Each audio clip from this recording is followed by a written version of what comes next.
Isidore Vouba.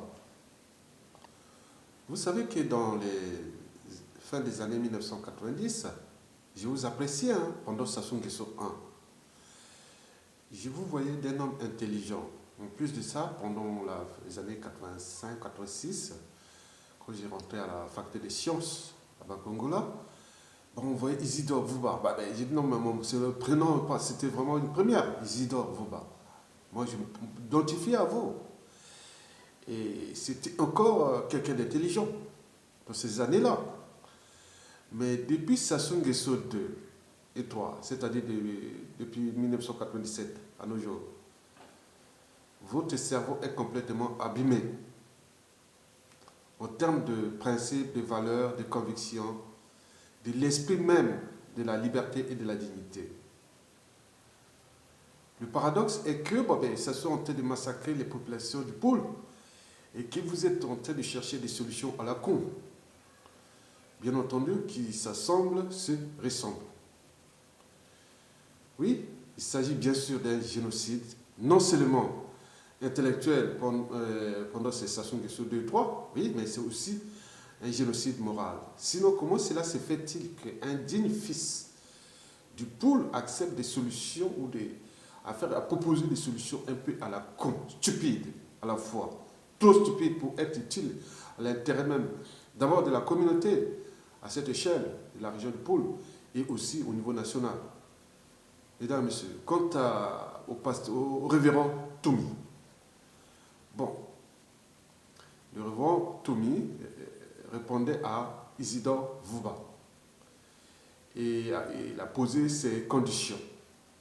Il a dit que ces conditions sont non négociables, tout sauf rien. Bon, très bien. Bon, quelles sont ces conditions? Parce que Toumi dit, il faut arrêter les bombardements dans le pôle et le retrait des miliciens de Sassou Nguesso dans le pôle. Très bien. 2. La libération de tous les prisonniers politiques. Très bien. 3. Le dialogue doit être sous l'égide de la communauté internationale. Ça, très bien. 4. Le dialogue doit se tenir à l'étranger. Très bien. Et 5, au dernier lieu, la mise à la disposition d'une force militaire internationale pour protéger les opposants, les vrais opposants qui sont en liberté surveillée et ceux qui sont en prison encore.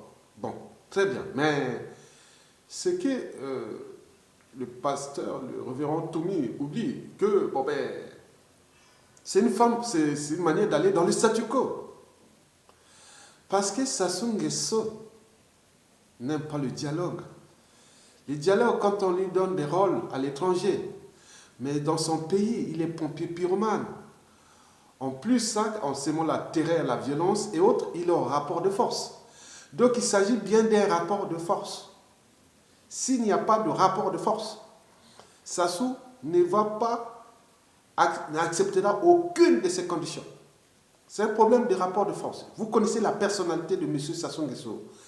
Depuis sa psychanalyse, en passant par sa psychologie et aussi son mentalisme. Donc, c'est un pompier pyromane. C'est quelqu'un qui n'aime pas ce pays. Il sait qu'il est au bout de rouleau, à bout de souffle. Et que s'il arrive par X raison, il peut soit se trouver dans les conditions d'indignité qu'il n'aime pas, ou se retrouver à la CPI, ça sera la honte pour lui. Donc il se maintient coûte que coûte au pouvoir par la force et la violence. C'est l'unique manière pour lui d'aller jusqu'au bout, pour se tenir. Donc tous les 5 points que vous avez soulevés sont caducs pour Sassou. Il n'acceptera pas. Donc il s'agit bien d'un problème de rapport de force.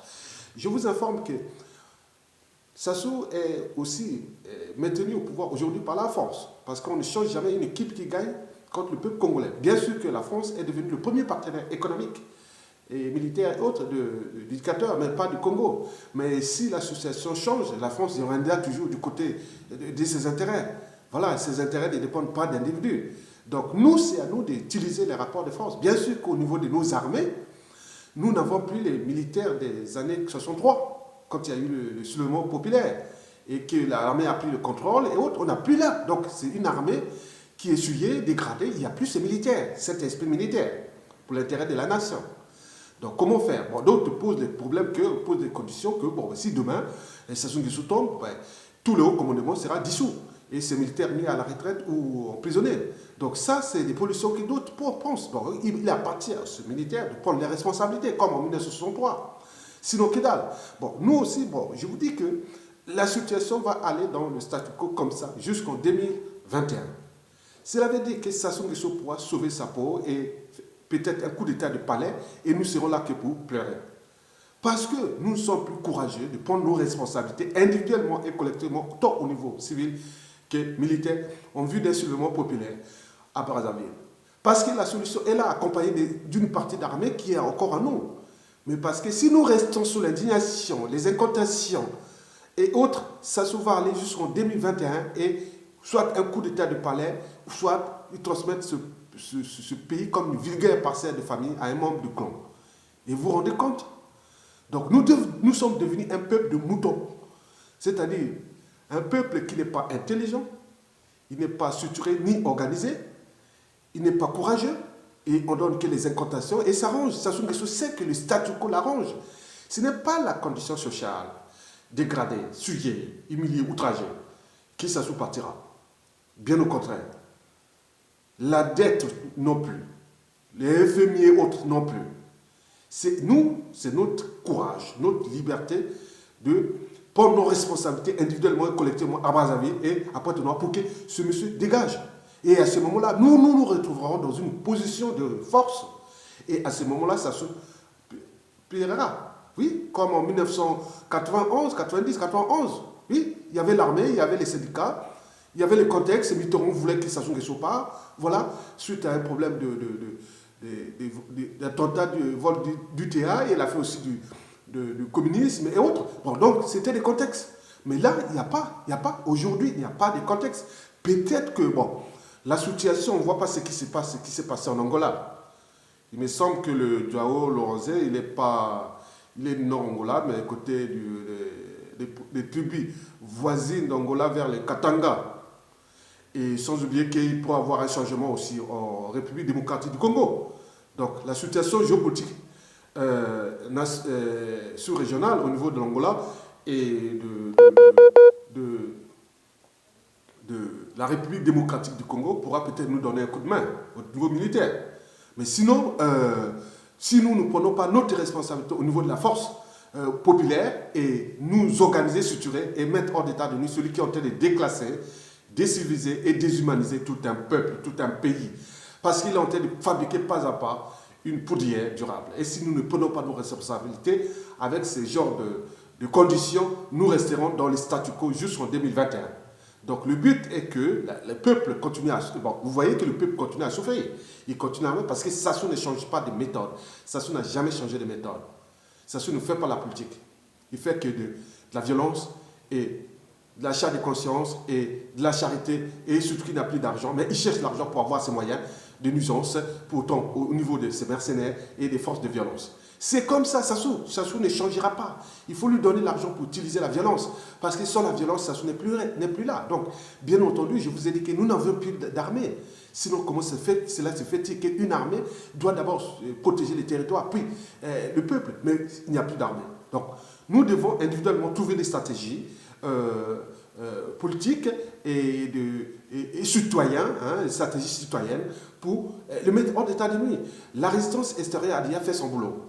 Au niveau des circuits de financement, on fait des meetings, on fait des lobbying pour qu'on ne donne pas l'argent à Sassou Nguesso, pour qu'il continue à massacrer ce pays. Non. L'argent là doit rester d'abord pour le pays, au moment où il y aura un changement, et l'argent, on va les récupérer pour reconstruire ce pays qui a été abîmé tant au niveau mental qu'au niveau social, militaire et compagnie. Donc, nous sommes le peuple souverain. Donc, c'est une bonne initiative, monsieur le révérend pasteur Toumi, mais on n'aura aucun effet. Donc, c'est comme un chien qui aboie, mais ne mord pas. Bon, maintenant, je voulais demander où on est, parce qu'il y a un moment donné, il y avait des miliciens du Sassou qui étaient toujours attaqués. Maintenant, là, on n'en parle plus. Qu'est-ce qui est arrivé, monsieur le révérend Toumi? Donc, on se demande, hein, oui, parce qu'il y avait des attaques des miliciens du Sassou qui sont là. Maintenant, depuis presque 3 mois, on n'a plus rien. Donc, on se demande qui fait le jeu du Sassou ou pas. Donc, l'initiative est bonne, mais nous devons rester tous déterminés parce que nous sommes le peuple et nous aurons toujours le dernier mot. Parce que le peuple est éternel, Sassou n'est pas éternel. Donc, nous sommes du côté de l'histoire. Nous sommes du bon côté de l'histoire. Donc, nous devons continuer de ce combat de l'histoire et nous allons arriver parce que nous sommes les souverains peuples, parce que ce dictateur a désormais des embrouilles avec 9 familles congolaises sur 10, qui dit 9 familles congolaises sur 10, dit qu'il a des embrouilles avec la nouvelle classe politique congolaise, toute la classe politique congolaise, intellectuelle et autres. Donc, c'est un danger pour lui. Il essaie, tant au niveau civil que militaire. Bon, donc, nous devons continuer le combat jusqu'au bout pour d'abord arracher notre liberté, puis notre dignité, et enfin récupérer notre pays et le reconstruire. Parce que ce pays a été abîmé par 34 ans de dictature, liberticide, antidémocratique, antisocial et criminogène, incarné par le dictateur Denis Sassou Nguesso. Mesdames, Messieurs, peuple congolais, je vous remercie.